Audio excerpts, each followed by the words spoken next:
What if I told you that Desperate Housewives has its own Carrie Bradshaw? I'm talking about Susan Mayer. Think about it. They're both the romantic leads. They're both awkward and quirky. They're both obsessed with one man for years. They're both incredibly insecure. And perhaps most importantly, they're both written to be the women we're supposed to root for. Once you look past the different settings and storylines, the similarities become surprisingly obvious. So, what exactly makes Susan and Carrie so similar? I think it comes down to a few key traits. They were written to be the relatable one. Every ensemble has one character the audience is supposed to identify with. In Sex and the City, Samantha is charismatic and bold. Charlotte is the hopeless romantic.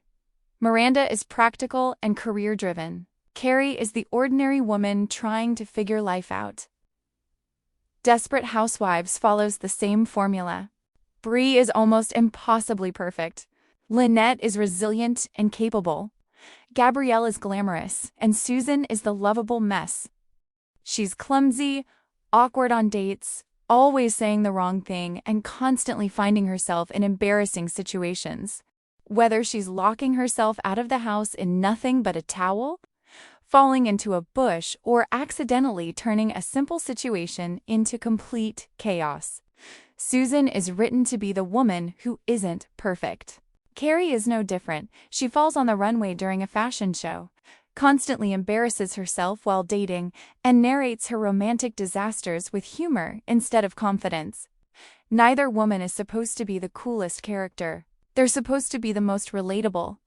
And that's exactly why audiences pay so much attention to their flaws. Their entire identity revolves around one man. For Carrie, it's Mr. Big. For Susan, it's Mike Delfino. No matter how many times those relationships fall apart, neither woman truly lets go. Susan genuinely tries to build a life with Ian, but the moment Mike wakes up from his coma, it's obvious her feelings never disappeared. Eventually, she chooses Mike. Carrie experiences something remarkably similar. Aiden gives Carrie every opportunity to move on, but she remains emotionally attached to Big. Even after accepting Aiden's proposal, she realizes she can't go through with it because her heart is somewhere else. And even though both women have careers, friends, families, lives outside of romance, everything eventually circles back to one man. Their happiness often depends on whether he's in their life. And what's interesting is that, for them, love isn't just about finding the right person, it's about proving they were right all along, that this is the man they're meant to end up with. That's what makes them such romantic idealists. Once they've decided what their love story is supposed to look like, it's difficult for reality to change their minds. They romanticize emotional chaos. One thing both shows have in common is the way they portray love. The more difficult the relationship, the more convinced these women become that it's meant to be. Susan and Mike spend years caught in an endless cycle of misunderstandings, breakups, reunions, and bad timing. Carrie and Big follow almost the exact same pattern. Every time it seems like they're finally over, something pulls them back together. What's interesting is that both women are given healthier alternatives. Susan has Ian, Carrie has Aiden. Both men are willing to commit. Both offer stability. Yet neither relationship carries the same emotional intensity. It's almost as if peace isn't enough. For Susan and Carrie, love has to feel extraordinary, complicated, destined. They don't fall in love with the easiest relationship. They fall in love with the relationship that feels inevitable.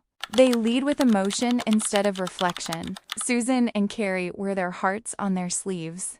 That's one of the reasons they're so easy to root for. But it's also the source of many of their biggest mistakes. When something goes wrong, their first instinct isn't always to step back and reflect. It's to react. Susan lets her emotions guide many of her decisions. She jumps to conclusions, inserts herself into situations she probably shouldn't, and often creates even bigger problems because she acts before thinking. Carrie does exactly the same thing. She overanalyzes every interaction with Big, struggles to let go of relationships that aren't working, and even has an affair with Big while he's married, hurting both Aiden and Natasha in the process. Neither woman is entirely responsible for the chaos in their relationships. Mike and Big make plenty of mistakes too. But Susan and Carrie don't always recognize the role they play in their own heartbreak. Instead of asking themselves whether the relationship is actually healthy, they focus on making it work, again and again. Even their friends carry the emotional weight. Another thing these characters have in common is how much emotional support they need. Susan constantly leans on her daughter Julie and her closest friends whenever her love life falls apart. In fact, one of the saddest aspects of Susan's story is her relationship with her daughter. Throughout the series, it's often Julie who becomes the responsible one, comforting Susan after her divorce, solving problems, and acting far more like the adult than the child.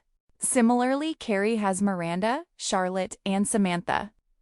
Almost every brunch somehow circles back to Big, Aiden, or whoever she's dating. Her friends listen, they give advice, they comfort her, and more often than not, she ends up making the same mistakes anyway. Both women are incredibly lucky to have loyal friends. Yet, it often feels like their friends spend just as much time helping Susan and Carrie navigate their emotional turmoil as they do dealing with their own problems. Their insecurities often get the better of them. If there's one trait that explains so much of their behavior, it's insecurity. Susan doesn't just become insecure when it comes to Mike. She also lets those insecurities affect the people around her.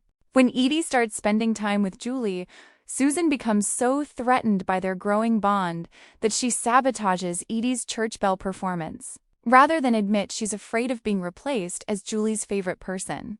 Carrie has moments just like this. After Big marries Natasha, she can't simply accept that the relationship is over. She constantly compares herself to Natasha, criticizes her, and eventually begins an affair with Big instead of letting go. And it doesn't stop there. After Aiden breaks up with her, Carrie becomes completely consumed by the opinion of Nina Katz, who briefly dated him after their breakup. A few judgmental looks are enough to send Carrie into a spiral, and she becomes obsessed with finding out what Aiden told her. She has to know why Nina dislikes her, and she can't move on until she gets some kind of reassurance. These moments reveal something important about both women. Their actions aren't usually driven by cruelty. They're driven by insecurity. Both Susan and Carrie have a deep fear of being rejected, replaced, or not being enough. And when those fears take over, they often make decisions they later regret. So maybe Susan Mayer isn't literally the Carrie Bradshaw of Desperate Housewives. But after comparing them, I honestly think they share the same emotional blueprint. They're both hopeless romantics. They both let insecurities shape their decisions. They both spend years chasing a relationship they've built up in their minds. And they both believe that if they just hold on a little longer, everything will eventually work out. Maybe that's why every time I watch Desperate Housewives, I can't help but see Carrie Bradshaw living on Wisteria Lane. But now I want to hear from you. Do you agree with this comparison? Let me know your thoughts in the comments because I'm really curious to see where everyone stands on this one. If you enjoyed this video, don't forget to leave a like and subscribe for more TV, movie, and celebrity content. Thank you so much for watching, and I'll see you in the next one.